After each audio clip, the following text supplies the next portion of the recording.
بسم الله الرحمن الرحیم. من محمد یوسف فرزند محمد حکیم متعلم به صنف سوم الف یک تن از شاگردان مکتب لیسه عالی خصوصی نجات.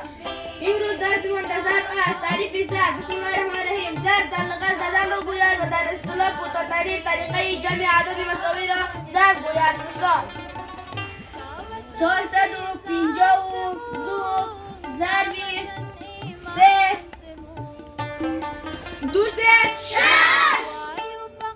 3 5